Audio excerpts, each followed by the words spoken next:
If you ask my mother who I am, she'll tell you I'm a disappointment wrapped in polite clothing. She won't use those words. Of course, Samina Rahman is too refined for honesty. She tilts her head the way she does when she's composing a gracious lie and say, Noor has always been creative. Then she add a smile, slow and deliberate. The smile meant for reporters and relatives and every person whose opinion might be worth something. A smile like lacquer, glossy and hard. She rests manicured fingers around a teacup and gazes down at the pale surface, as if she can see her reflection there. And if you're not careful, you'll mistake that gentleness for love. My name is Neer. I'm 26, and I bake for a living cakes tarts. Small rebellions against the life my mother planned. I stand in a tiny bakery kitchen that smells like butter and vanilla and second chances. I come home smelling of caramel and cardamom, and when I kiss my father's cheek, he inhales like memory.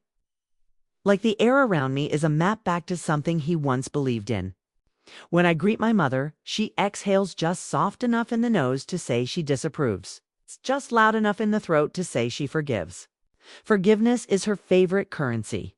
She gives it on credit, collects with interest. It didn't start this way.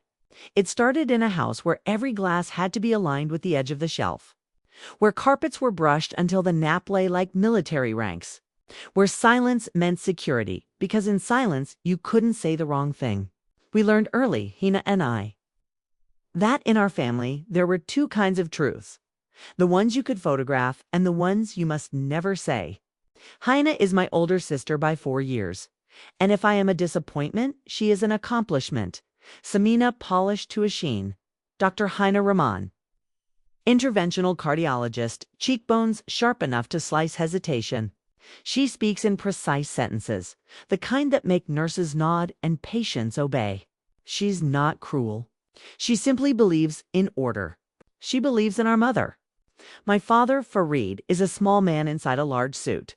He worked at a bank for 30 years, and even on Saturdays he smells like money, not the paper or the ink, but the bitter metal of coins and the clean cold of a vault. He laughs easily and apologizes even easier. Your mother means well, he says, like a verse. You know how she is. It's all for your future. It was always for our future, our mother's saccharine way of saying our choices weren't really ours. If you want to know where the crack began, here. I was 19, first year of medical school, because that's what good daughters do. At the end of the second semester, my hands shook in the anatomy lab. Not from the cold of the formaldehyde, but from the wrongness in my body, like my bones were misfiled in the cabinet. At night, I baked to quiet the noise. Flour became a language that made sense without needing to be spoken. I started bringing brownies to group study, then cupcakes to birthday parties, then bread to unglamorous Tuesday nights. I watched how people softened around food. I watched their shoulders lower, watched them be kinder. I have always wanted to make people kinder. When I told my mother I wanted to take a leave from med school, she smiled so slowly I could hear it. She clasped her hands together as if in prayer. Noor, she said, and my name in her mouth sounded like a diagnosis. You're tired. Everyone gets tired. We aren't the kind of people who give up. She has a way of interlacing we around you like a rope. I'm not giving up, I said. I'm choosing something else. She turned to the glass cabinet and opened it, took out a small porcelain box painted with blue cranes. It holds sugar cubes we never use. She placed it on the table between us like a question and used her other hand to turn the gold bangle on her wrist. I understand, she said calmly, that you are very young and the world has told you that there are many choices. But most people regret the freedom they take. Freedom is expensive. It eats everything you have. I can't breathe in there, I whispered. In that life. You can't breathe because you're not trying, she said. You think the air should present itself to you?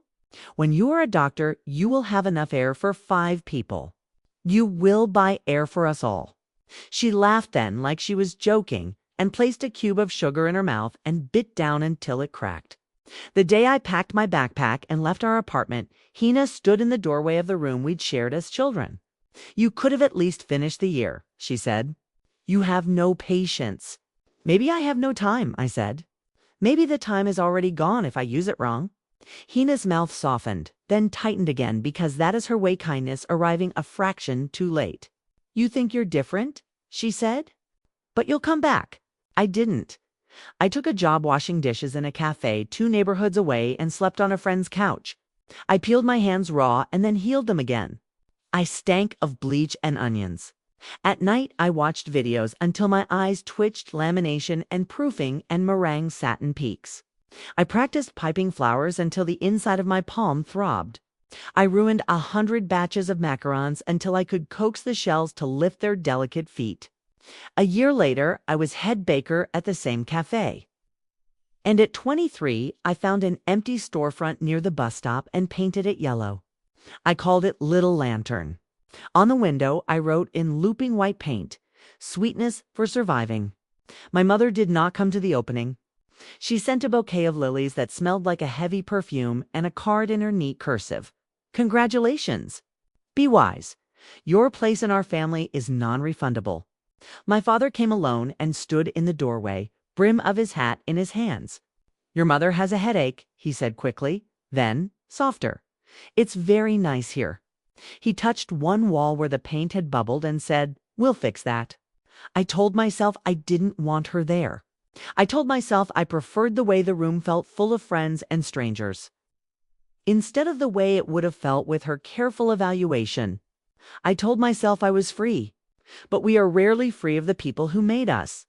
We carry them like a hive in our chest, 1,000 orders buzzing, a sweetness we aren't sure we earned.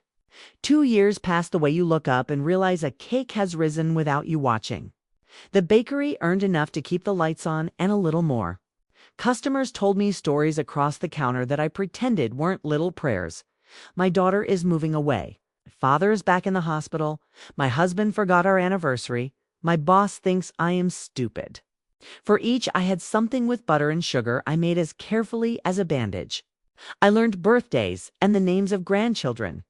I knew who would arrive right before closing to ask for whatever hadn't sold, and who would come at noon exactly for the lemon tart with the brocade top. I liked this rhythm.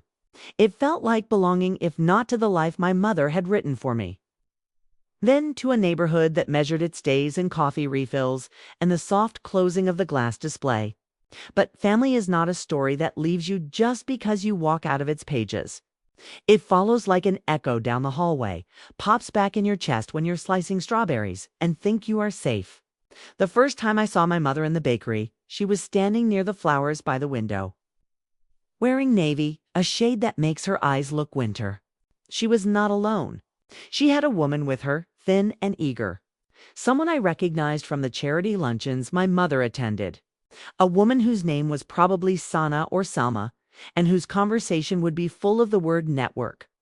They were looking at the cakes the way people look at art they find indecent. "Mom," the word escaped before I could catch and neutralize it. I wiped my hands on my apron, left flour fingerprints like a confession. She turned like a dancer finishing a choreography. Nor she kissed the air near my cheek. "This is my daughter." To the woman, "I told you her bakery is very charming."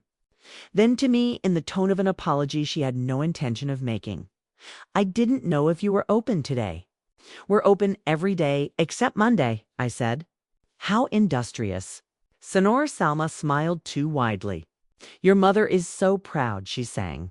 "Always talking about your passion." "Is she?" I said. "My friends wanted to try your—" "What is it?" "Cardamom carrot cake." My mother said, as if asking about an unfamiliar spice. "Do you have any left?" "We do." I boxed a slice and placed it on the counter, then another, because I wanted her to take more than she intended. "You can have it. On the house." "Don't be ridiculous," my mother said brightly, reaching for her wallet. "We pay for services." She pulled out her card and pushed it toward me like a white flag that's also a blade. "It's important for young people to learn about money." I ran the card and watched her sign. Her signature has always annoyed me, the way the S wraps back and devours the rest, as if even her name knows it must be first. "Are you eating with us?"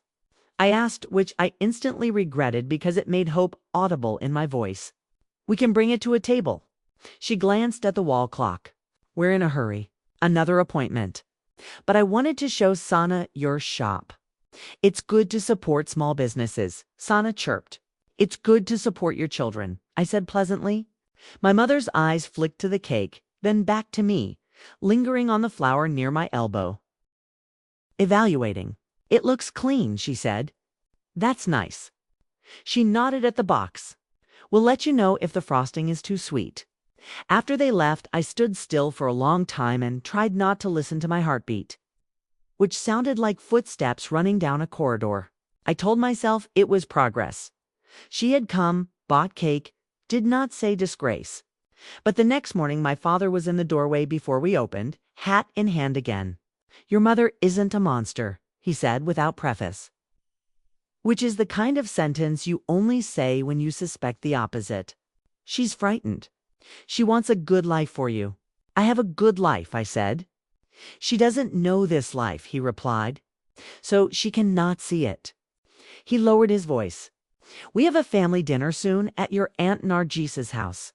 Your cousin Safwan is announcing something. It would mean a lot if you came. Mom wants me there so she can prove I exist, I asked.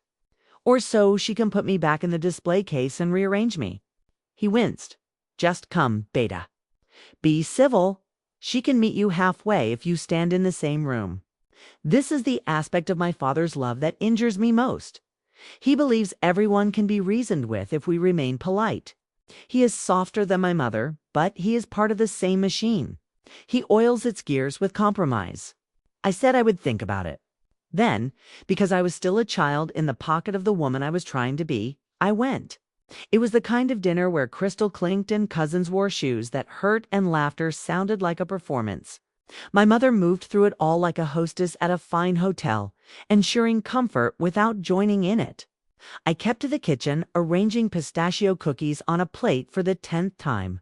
My sister arrived late, white coat still on, phone pressed to her ear. Yes, yes, increase the drip, she said, and the room shifted a little to make space for her competence.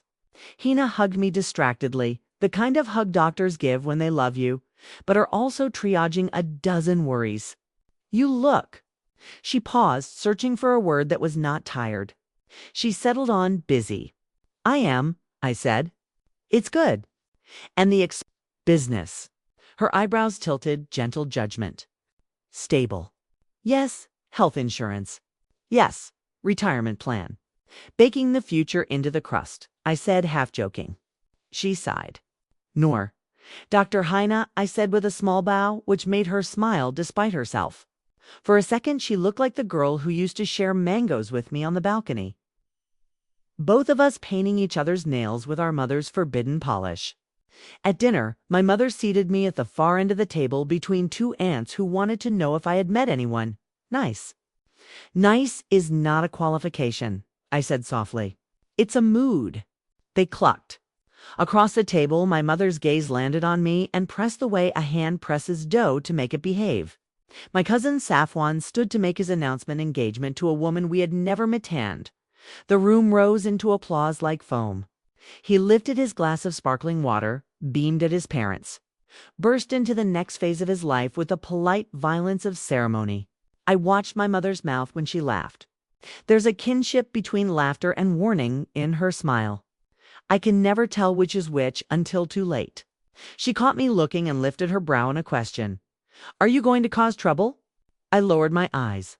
When dessert came, my aunt praised the cookies. Someone said we should have asked Noor to bring cake. And my mother, without missing a beat, said she's very busy. We wouldn't impose. The table laughed like this was witty. I smiled because I've learned that smiling is a knife that cuts both ways. Later, as coats were gathered, my mother clicked her tongue the way she does when she wants me to walk alongside her. You look thin, she said, like a compliment that failed to find its mark. Are you eating? I bake all day, I replied. I taste everything. Tasting is not eating. You look smaller. She said the word with a mixture of interest and concern. In our family, women are praised for disappearing, then punished for having vanished. Work is hard, I said. Work is hard, she echoed. But it should not consume you. That is not balance. I thought I was finally balanced, I said. This life feels like something I can stand up inside. She took my hand the way mothers do in movies, her fingers warm, her thumb rubbing my knuckles. It looked tender.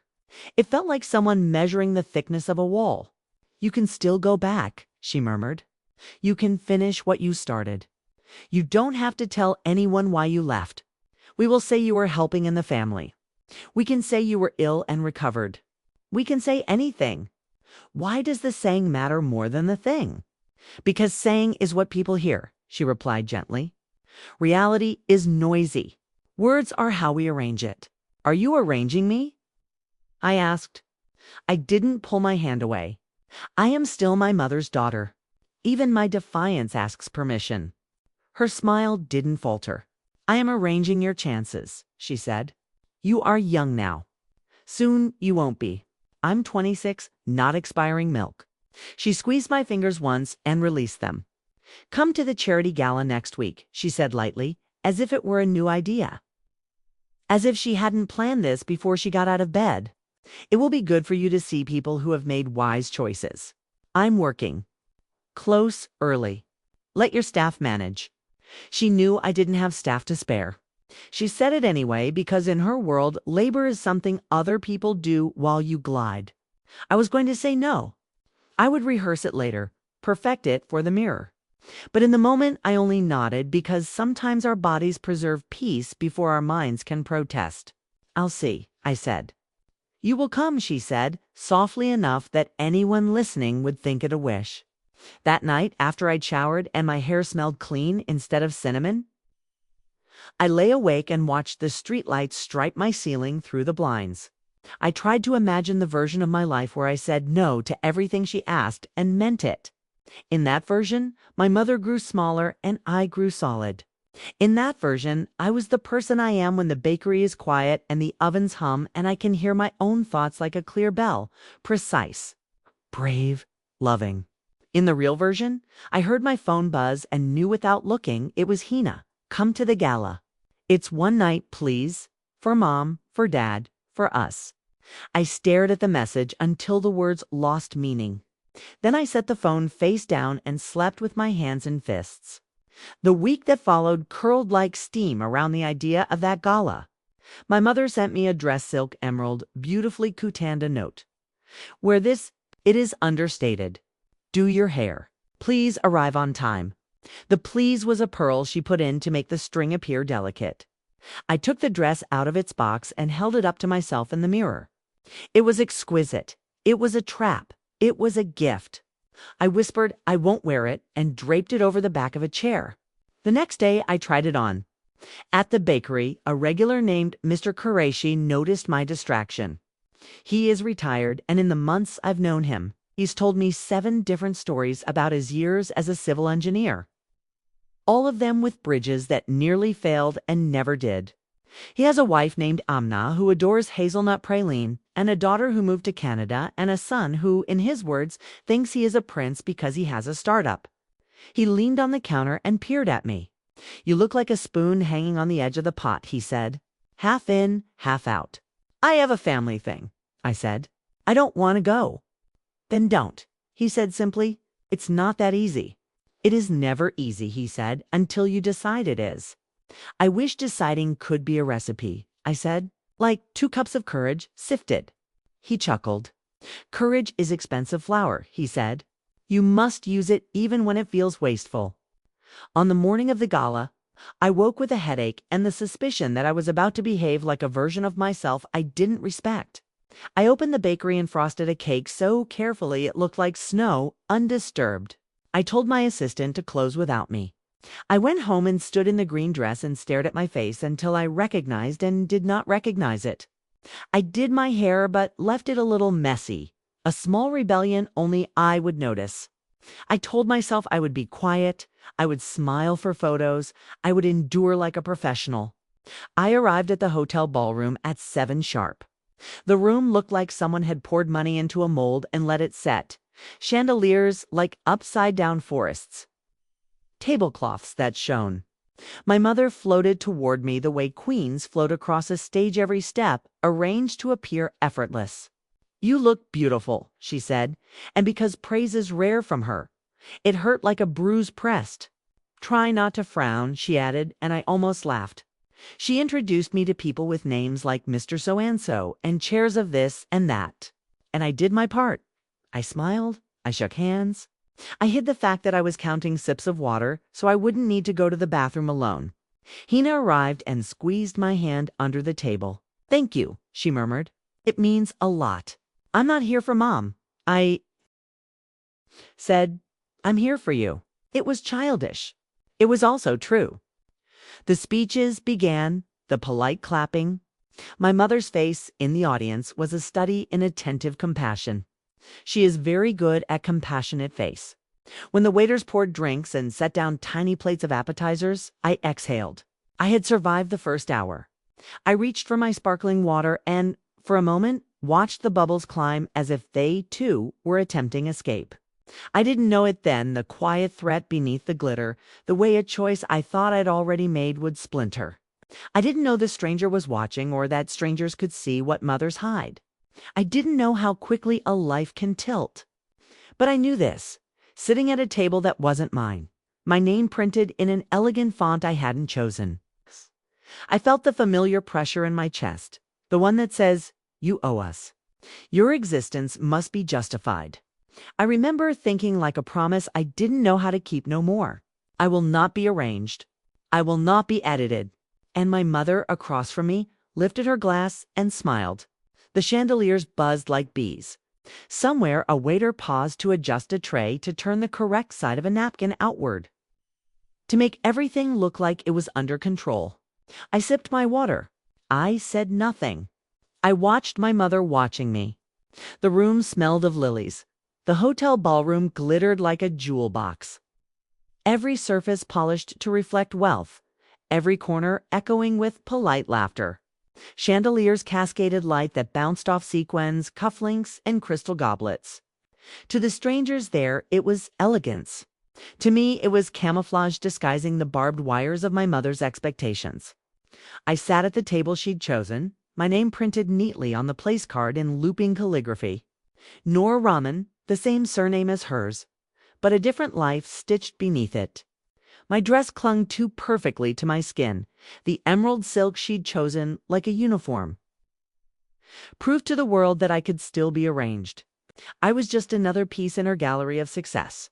For the first hour, I did what I promised myself I'd do. Sit still, smile lightly, endure. Hina whispered once, just breathe. It's only a night. My father patted my hand under the table when my jaw tightened. I nodded. I kept my eyes on the cutlery, aligning the fork and knife to avoid aligning myself with my mother. But then the program shifted. The host, a man my mother had clearly curated to her liking, tapped the microphone, his voice booming with theatrical warmth. Tonight, he said, we're not only here to celebrate generosity, but also the remarkable families who embody it. His eyes swept the room. We have with us one of the most distinguished women of our city, Samina Rahman, a philanthropist, a leader, a guiding force in shaping lives. Applause rippled through the crowd. My mother stood gracefully, her smile as composed as a sculpture. Thank you, she said, her voice smooth as silk ribbon. She looked luminous. My mother was always luminous when she had an audience. And with her, the host continued, her two incredible daughters. One, of course, we all know, Dr. Hina Rahman, a young star in the world of medicine, saving lives daily. Let's give her a round of applause. The room erupted in clapping, and Hina gave a small bow, embarrassed but pleased. I clapped too, proud despite myself. My sister had worked for her success. She had earned her applause. And her other daughter, the host, added with a rehearsed smile, who is pursuing creative passions. A bakery, I believe. Quite a charming hobby. The word sliced sharper than a knife. Hobby, the word reduced years of sweat, burns, and endless nights to something ornamental. Hobby was what you did after work. Hobby was what children had before they grew up. Hobby was what didn't matter. Laughter fluttered across a few tables, the kind meant to be harmless but heavy enough to crush. I felt my face flame, my throat tightening. My fists clenched on my lap beneath the tablecloth. My bakery wasn't a hobby. It paid rent, bills, salaries. It paid for my independence. But in this room, under my mother's orchestration, it was diminished to decoration. My mother didn't correct him. She didn't say she owns a business. She built it from nothing. No, she tilted her head with that gracious smile, letting the insult stand as truth. Her silence was louder than any laughter. I heard my own pulse drumming in my ears. A voice inside me screamed a rise to defend myself. But another voice, one trained by years of her dominance, whispered, "Don't make a scene. Don't embarrass the family." So I stayed silent. The humiliation didn't stop there. During dinner, a wealthy couple leaned across the table, glasses of wine in hand. "So, Noor," the wife asked, her pearls gleaming under the chandelier, "what do you really do, dear? Baking is sweet, of course, but is it sustainable? Do you have a real plan?" I forced a smile. "I own a bakery. It's doing well. We've been open for 3 years now." "Oh," she said, feigning surprise as if survival itself was beyond her expectation. 3 years. That's adorable. But when do you plan to return to medicine? Surely your talents are wasted on cakes." Before I could answer, my mother interjected smoothly. She needed time to find herself.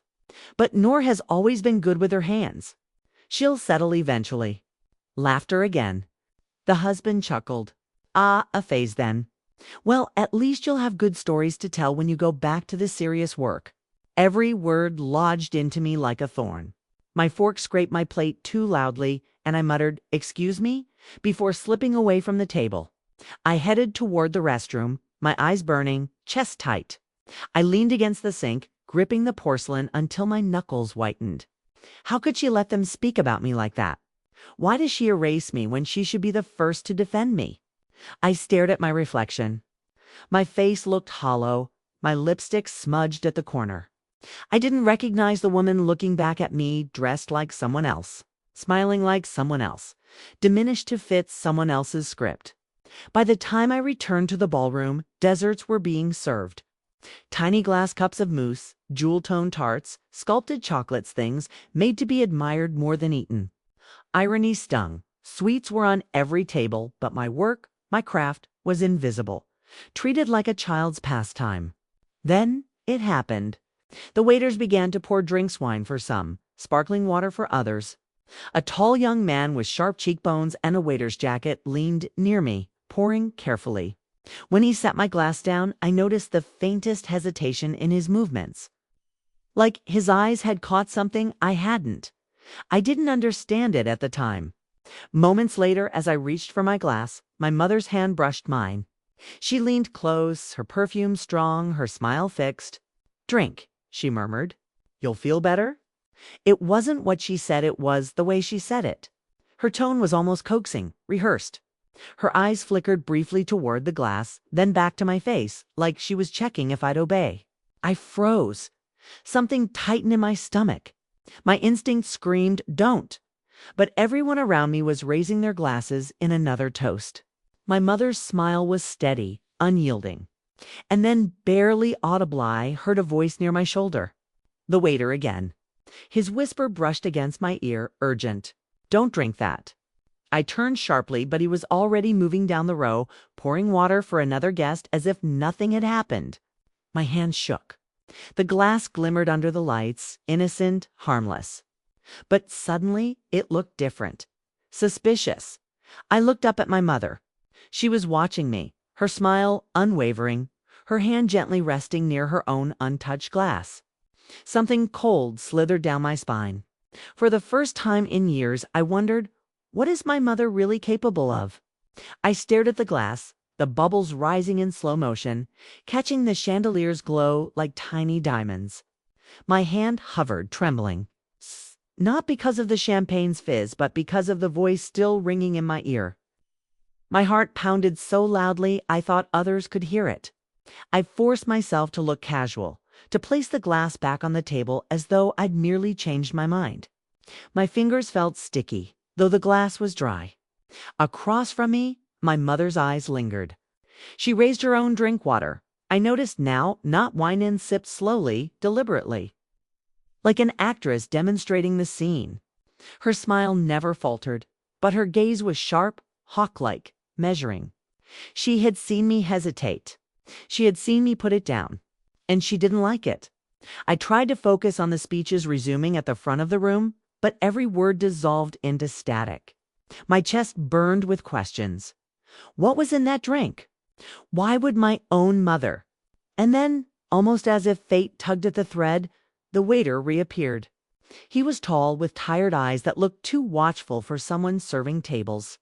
He leaned close as he collected plates, his whisper barely louder than a breath. "Step outside."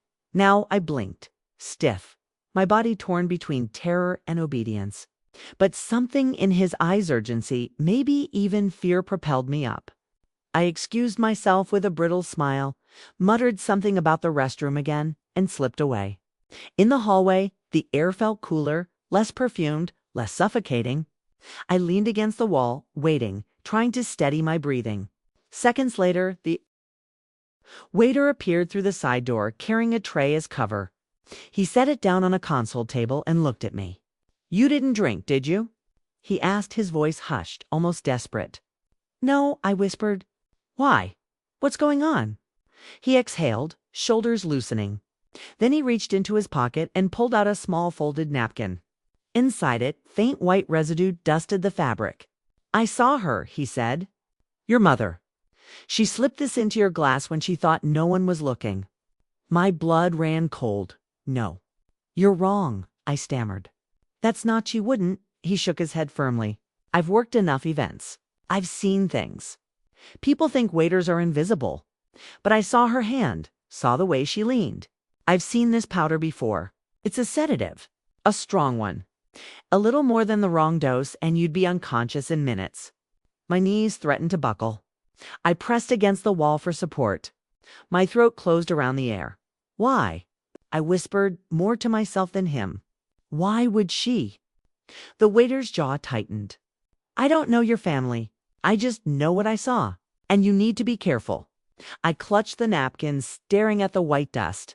I felt nauseous, dizzy, even without touching the drink. My own mother. My own mother. The thought ricocheted in my skull, bruising me from the inside. The impulse to march back in, to throw the napkin in her face, nearly overtook me.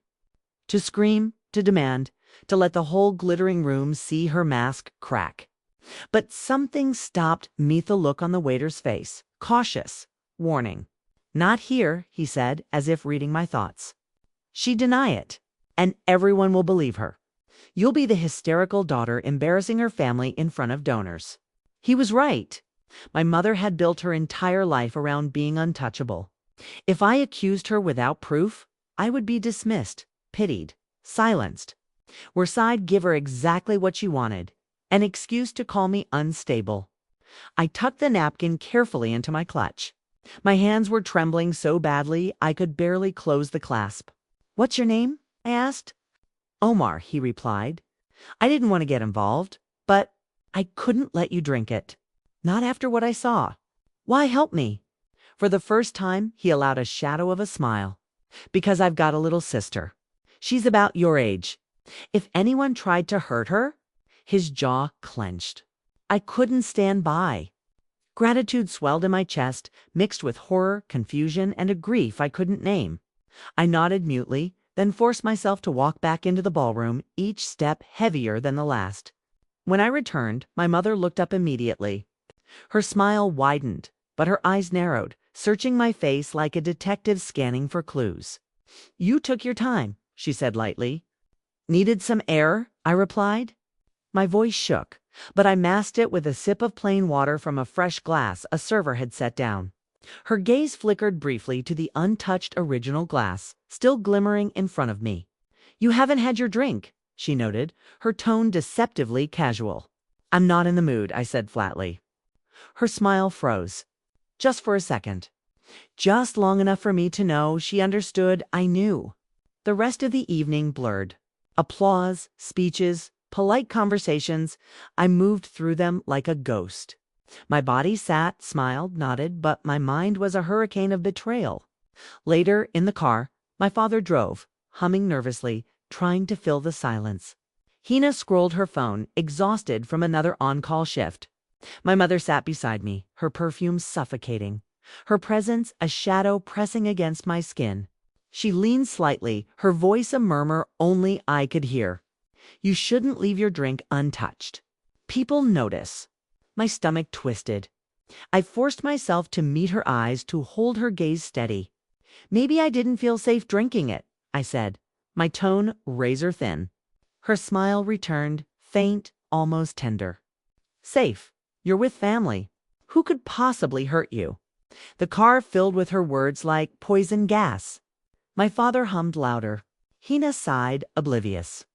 And I sat there, clutching my clutch with the napkin hidden inside, knowing that my world had just split in two before and after. Before tonight, I thought my mother only wanted to control me. After tonight, I knew she might want to destroy me. That night, I barely slept. I lay awake in the dark, staring at the ceiling, replaying every moment. Her hand brushing mine, her coaxing whisper, the waiter's urgent voice, the napkin in my clutch like contraband. By dawn, one truth burned clear. This wasn't just humiliation anymore. This was danger. But why? Why would my own mother want me sedated, silenced, erased for even one night? What was she hiding? What was she planning? I didn't have answers yet. But I knew this. The game had changed. And the next move would be mine. I didn't open the bakery the next morning. Instead, I sat at the little kitchen table in my apartment with the napkin unfolded before me like a cursed relic. The faint dust clung to its folds, almost invisible in the weak daylight. My stomach churned every time I looked at it. Proof, fragile, damning proof. I could hear my mother's voice from the night before. "Safe. You're with family. Who could possibly hurt you?" The lie hissed louder the more I thought of it. For hours, I sat in silence, my mind racing between disbelief and fury. Why would she drug me? Was she planning to humiliate me? To make me look drunk or unhinged? Was it worse than that? Was she trying to erase me permanently? The questions grew teeth, tearing at me. I needed answers. And I knew the only way to get them was to step into her carefully curated world. Not as her obedient daughter, but as her reckoning. I texted Omar the waiter. My fingers trembled as I typed, "I need your help. Can you meet me today?" His reply came quickly. "Yes. Name the place." We met at a quiet cafe on the edge of town, a place where no one from my mother's world would wander. He wore plain clothes now, his waiter's jacket replaced by a hoodie. Still, his eyes had the same sharp watchfulness. "I don't want to get you into more trouble," he said after I laid the napkin on the table between us. "But I'll back you up. I saw what I saw." "Thank you," I whispered. My throat tightened. "I can't do this alone." "You don't have to," he said firmly. "But you need more than just me. People like your mother. They twist the story. You need undeniable proof." He was right. My mother had built her life on performance. If I accused her without irrefutable evidence, she'd make me look hysterical. I thought of the gala next week, the biggest charity event of the season. She would be at the center, glowing, untouchable. And maybe, just maybe, I could turn her stage into her downfall. "I'll go," I said, surprising myself with the steadiness in my voice. "I'll go to the gala. But this time I won't be her decoration. This time I'll show everyone who she really is." The night of the gala, I wore black. Not the emerald silk my mother sent. Not anything she chose. A simple black gown of my own, unadorned except for the resolve burning in my chest. Omar was there too this time, not as staff, but as my ally, blending into the crowd as if he belonged. In his pocket, he carried a small recording device. Together, we had rehearsed what needed to happen. The ballroom glowed again with chandeliers, laughter, and the clinking of glasses. My mother floated through it, radiant in silver, every gesture graceful, every word polished. She saw me arrive, and her eyes flickered, just briefly, betraying irritation. She hadn't chosen my dress, hadn't arranged me.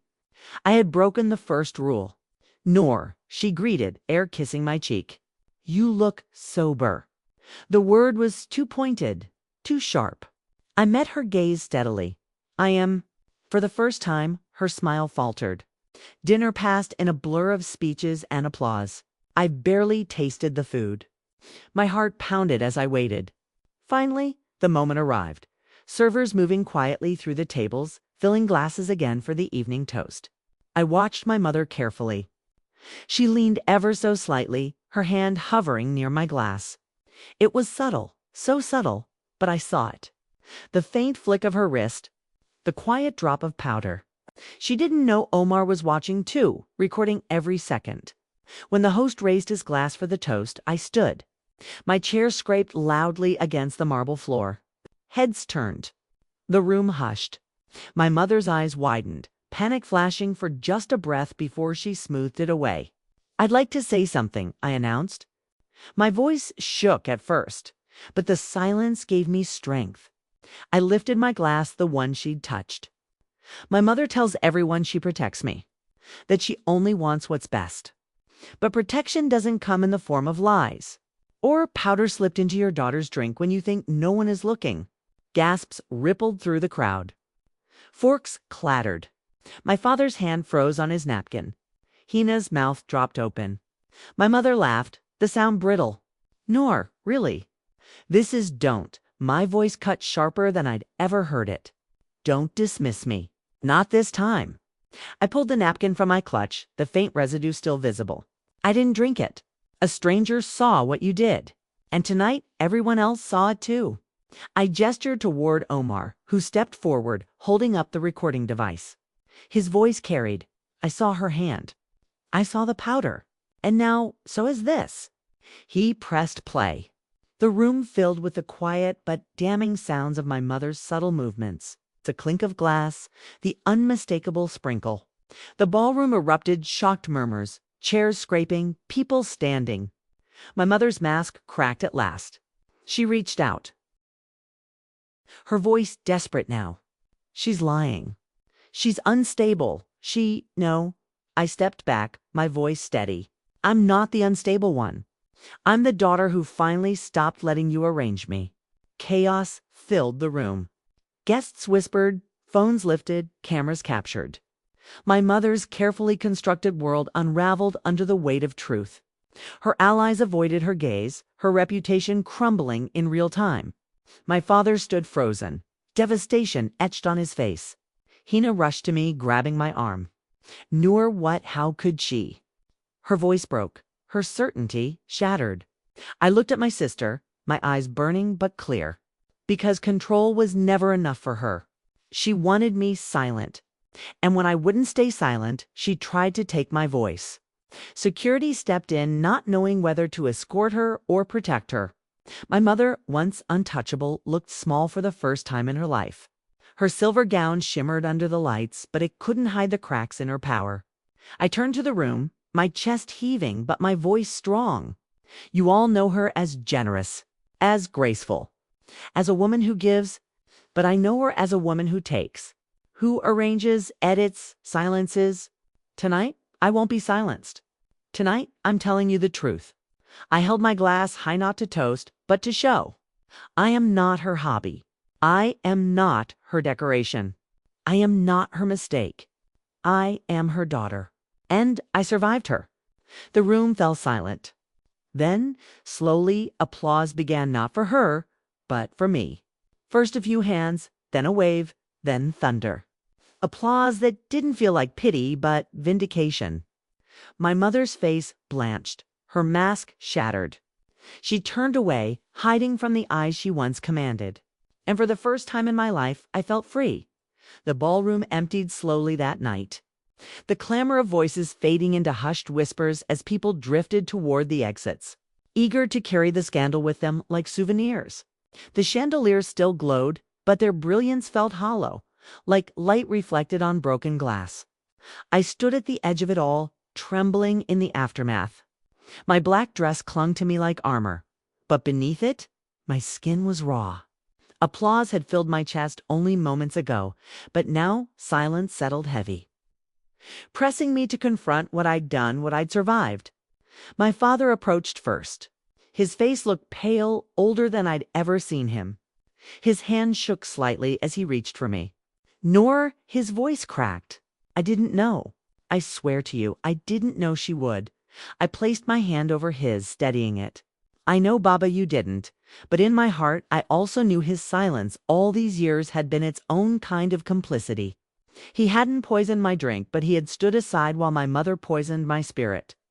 He lowered his head, shame shadowing his features. I should have protected you. You still can, I said gently. But it means standing with me, not her. Heine came next, her heels clicking sharply against the marble floor. Her eyes, usually so precise, were clouded with disbelief.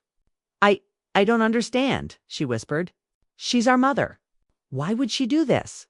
I searched her face, remembering the girl who once painted my nails on the balcony, who once whispered secrets to me under blankets. Because control is never enough for her, I said. She needs obedience. And when she doesn't get it, I gestured toward the glass still sitting on the table, untouched, damning. This is what happens. Hina shook her head, tears threatening. All those times I defended her. All those times I told you to be patient, to just give her what she wanted. I thought I was helping you. I thought she wanted the best for us. She wanted the best story, I corrected softly. And she wanted to write it herself. For the first time, Hina didn't defend her. She pulled me into her arms, held me tight, and whispered, I'm so sorry, Noor. I should have believed you sooner. As for my mother, Samina Rahman, the untouchable, the polished, the queen of appearances, she sat alone at the head of the table she once commanded. Her silver gown shimmered under the lights, but her face was ashen. The guests who once orbited her like satellites now avoided her entirely, afraid to be tainted by her fall. She didn't look at me, not once. Perhaps because she couldn't, or perhaps because in her eyes I no longer existed. For a fleeting second, I wanted her to scream, to explain, to reveal some twisted logic that would make sense of it. But she said nothing, only silence as brittle as glass. And I realized her silence was her confession. The days that followed were a blur of headlines, whispers, and fallout. My mother's reputation crumbled like sugar in hot water. Sponsors pulled out of her charities. Friends turned their backs. The woman who once orchestrated every detail of her world was left with a stage she could no longer control. My father moved out quietly, carrying only a suitcase and his shame. Hina distanced herself too, though her grief was evident. And me, I returned to my bakery, the only place that felt like home. Customers came not just for cakes, but with quiet words of solidarity. We saw what you did, one woman told me. It was brave. An elderly man clasped my hand and whispered, You spoke for all of us who never had the courage. Their kindness was a balm I hadn't known I needed. Little Lantern, my bakery, became more than a shop. It became a sanctuary. People came not just for sweetness, but for survival, just as I'd once promised. Sometimes late at night, when the ovens are off and the counters gleam in silence, I replay it all, the glass, the powder, Omar's urgent whisper, the applause. I think of the girl I was before that night, the girl who smiled to keep peace, who endured humiliation to protect appearances. That girl is gone. In her place is someone new, someone who knows her worth is not defined by her mother's approval, or the applause of strangers, or even the scars of betrayal. My worth is in my hands, in the dough I knead, in the sugar I spin, in the voice I refuse to let her steal. Omar still stops by sometimes, leaning on the counter with his easy smile. He says he didn't do much, that he only pointed out what was already there. But I know the truth. He gave me the moment I needed to break free. He saw me when my own family tried to erase me. For that, I will always be grateful. As for my mother, she lives in silence now, her empire of appearances dismantled. I don't know if she regrets what she did or if she still clings to the story she once tried to script. But I no longer wait for her apology. I no longer crave her approval. Because the justice wasn't just in exposing her. It was in reclaiming myself. I've learned that family can love you, and family can wound you deeper than anyone else. But love that demands silence isn't love. It's control. And the moment you find your voice, the courage to speak even when it trembles you. Take back everything they tried to steal. So this is my story. A story of a daughter who refused to drink what her mother poured. A daughter who survived betrayal, humiliation, and silence. A daughter who finally understood that justice isn't always about punishment, it's about freedom. And I am free. And that's how I finally found my freedom. What would you have done in my place? Would you have confronted her sooner or stayed silent until the very end? Let me know your thoughts in the comments because I love reading your stories and perspectives. If you were hooked by this story, don't forget to like this video. It really helps more people find our channel. And if you haven't already, hit that subscribe button and turn on the bell so you never miss the next drama-filled twist we share here.